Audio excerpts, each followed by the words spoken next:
വ്യസനസമേതം ബന്ധുമിത്രാദികൾ ഒറ്റ വാക്കിൽ പറഞ്ഞു കഴിഞ്ഞാൽ ഒരു എബോവ് ആവറേജ് എനിക്കൊരു തിയേറ്റർ വാച്ചായിട്ട് തന്നെ എല്ലാവരോടും സജസ്റ്റ് ചെയ്യാൻ തോന്നുന്ന ഒരു ചിത്രം. കാരണം നമ്മുടെയൊക്കെ ഇൻ്റലിജൻസിനെ കുറച്ച് കാണാതെ ഒരുപാട് വർക്ക് ചെയ്ത് ചെറിയ ചെറിയ കാര്യങ്ങളിൽ പോലും നല്ല ഡീറ്റെയിലിംഗ് ചെയ്തിട്ട് എന്താ പറയുക, പ്രേക്ഷകരുടെ ഇൻ്റലിജൻസിനെ കുറച്ച് കാണാത്ത ഏതൊരു മേക്കേഴ്സിനെയും ഏതൊരു ചിത്രത്തിനെയും നമ്മൾ തിയേറ്ററിൽ തന്നെ പോയി കണ്ട് റെസ്പെക്റ്റ് ചെയ്യണം എന്നുള്ളൊരു വിശ്വാസക്കാരനാണ് ഞാൻ. എനിക്ക് ഇതിൻ്റെ ഓരോ ഡിപ്പാർട്ട്മെൻറ്റ്സ് ആയിട്ട് എടുത്ത് പറയാനുള്ള കഴിവൊന്നുമില്ല. പക്ഷേ മൊത്തത്തിലുള്ള ആസ്വാദനം എനിക്ക് ഭയങ്കരമായിട്ട് ഇഷ്ടപ്പെട്ടു. ത്രൂ ഔട്ട് ഒട്ടും ലാഗ് ആവാതെ എൻ്റെ മൊബൈൽ ഫോൺ എടുക്കാതെ എനിക്ക് കണ്ടു തീർത്തൊരു പടമാണിത്. ഇപ്പോൾ എനിക്ക് ഈ ഫിലിം കണ്ടിറങ്ങുമ്പോൾ എൻ്റെ മനസ്സിൽ എപ്പോഴും തങ്ങി നിൽക്കുന്ന ഇത് വളരെ ക്ലീഷേ ആയിട്ടുള്ളൊരു ക്യാരക്ടറും കാര്യങ്ങളൊക്കെ തന്നെയാണ്. ആം, ആം, ഇത് അസീസ് നെടുമങ്ങാട്. പുള്ളിയാണ് ഇതിൻ്റെ ഒരു ഷോ സ്റ്റീലറായിട്ട് എനിക്ക് ഫീൽ ചെയ്തത്.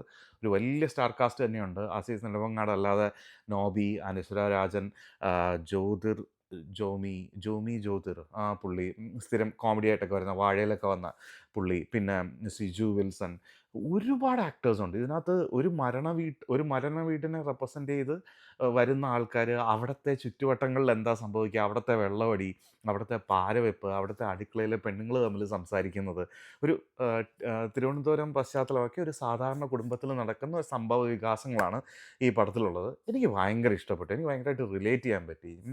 ഞാൻ കണ്ട 1, 2 മരണ വീടുകളിലുമായിട്ട് നടന്ന സംഭവങ്ങളുമായിട്ട് ഇതിന് നല്ലതായിട്ട് കണക്ട് ചെയ്യാൻ പറ്റി. അപ്പോൾ അതുകൊണ്ട് തന്നെയായിരിക്കാം ഒരുപാട് കാര്യങ്ങളെ വളരെ സർക്കാസ്റ്റിക്കായിട്ട് ഇവർ അപ്രോച്ച് ചെയ്തിട്ടുണ്ട്.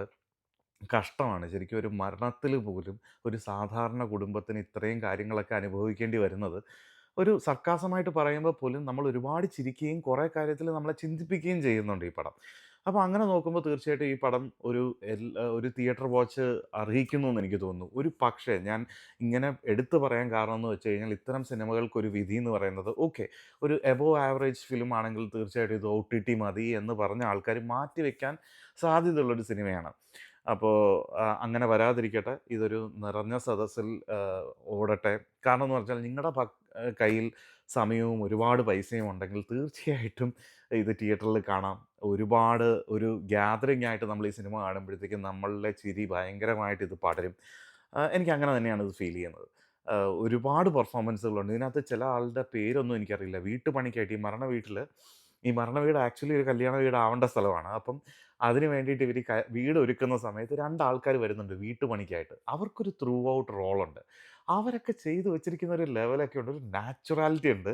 ഇപ്പൊ തിങ്കളാഴ്ച നിശ്ചയം നമ്മൾ പറയില്ലേ, ഒരു തിങ്കളാഴ്ച ഒരു വീട്ടില് ഒരു ഇത് ആ നിശ്ചയത്തിന് വേണ്ടിയിട്ട് വീട്ടിലോട്ടൊരു ക്യാമറ തിരിച്ചു വെച്ചിട്ട് ആ വീട്ടിൽ നടന്ന സംഭവങ്ങൾ എടുത്ത പോലെയാണ് തിങ്കളാഴ്ച നിശ്ചയം. ആ കാറ്റഗറിയിലോട്ട് വരുന്നില്ലെങ്കിലും ഒരു വീട്ടില്, അതായത് ഇന്ന് വെള്ളിയാഴ്ച റിലീസായ ഒരു മരണം പോലെ അവർ വളരെ രസമായിട്ടാണ് അത് ക്യാപ്ചർ ചെയ്തിരിക്കുന്നത്. നല്ല ഡീറ്റെയിലിംഗ് അവർ നന്നായിട്ട് ശ്രദ്ധിച്ചിട്ടുണ്ട്. അതായത് ഒരു ഹാപ്പനിങ് സ്ക്രീൻ പ്ലേ എന്നൊക്കെ പറയാം. ഒന്ന് കഴിഞ്ഞ് ഇങ്ങനെ ഓരോ കാര്യങ്ങളായിട്ട് നടക്കുന്നു. ഒരുപാട് നമ്മുടെ സോഷ്യൽ മീഡിയ സ്റ്റാർസ്, അതായത് ചൂരൽ മീഡിയ, എടുത്തു പറയേണ്ട ഒരുപാട് ആൾക്കാരുണ്ട്. അവരുടെയൊന്നും പേരെനിക്ക് ക്ലിയറായിട്ട് അറിയില്ല. പക്ഷേ ഇവരുടെയൊക്കെ കോൺടെൻറ്റ് എല്ലാ ദിവസവും നമ്മൾ കാണുന്നതാണ്. ഇവർക്കെല്ലാം കൊടുത്ത അവസരങ്ങൾ, ഇവരെ ഉപയോഗിച്ചിരിക്കുന്ന രീതി എല്ലാം നല്ല ഭംഗിയായിട്ട് വന്നിട്ടുണ്ട്. ഇതിപ്പോൾ OTT ഒക്കെ വന്നു കഴിയുമ്പോഴത്തേക്കും ഇതിൻ്റെയൊക്കെ സ്നാപ്‌ഷോട്ട് എടുത്തിട്ട് ആൾക്കാർ പറയും സൂപ്പറായിരുന്നു, എന്തുകൊണ്ട് തിയേറ്ററിൽ വിജയിച്ചില്ല എന്ന് ചോദ്യം ചോദിക്കാൻ തക്കതായിട്ടുള്ളൊരു പടമായിരിക്കും. സോ അതിന് ഇടവരുത്താതിരിക്കട്ടെ. ഇത് തിയേറ്ററിൽ നല്ലൊരു ഹിറ്റാവട്ടെ. അനശ്വര രാജൻ, മല്ലിക സുകുമാരൻ, അപ്പോൾ പുള്ളിക്കാരിയൊക്കെ ലാസ്റ്റ് എൻഡ് ക്രെഡിറ്റ്സ് എഴുതി കാണിക്കുമ്പോൾ, പടം തീർന്നു എന്ന് എഴുതി കാണിക്കുമ്പോൾ പോവരുത്, ഒരു ചെറിയ സീനുകളൊക്കെ ഉണ്ട്. അതൊക്കെ വളരെ മനോഹരമായിട്ട് വന്നിട്ടുണ്ട്.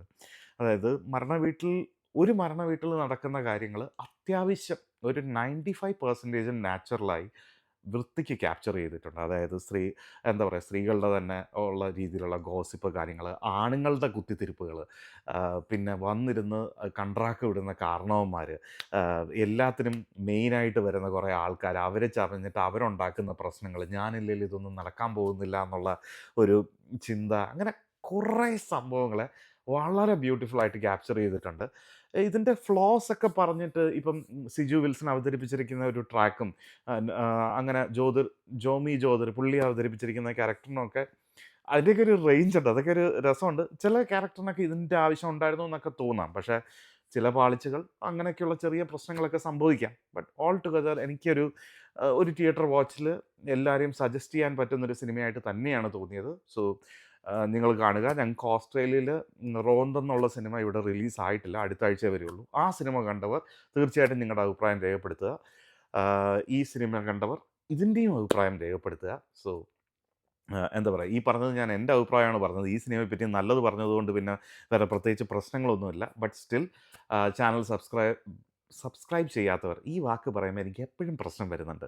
സബ്സ്ക്രൈബ് ചെയ്യാത്തവർ please do subscribe the channel.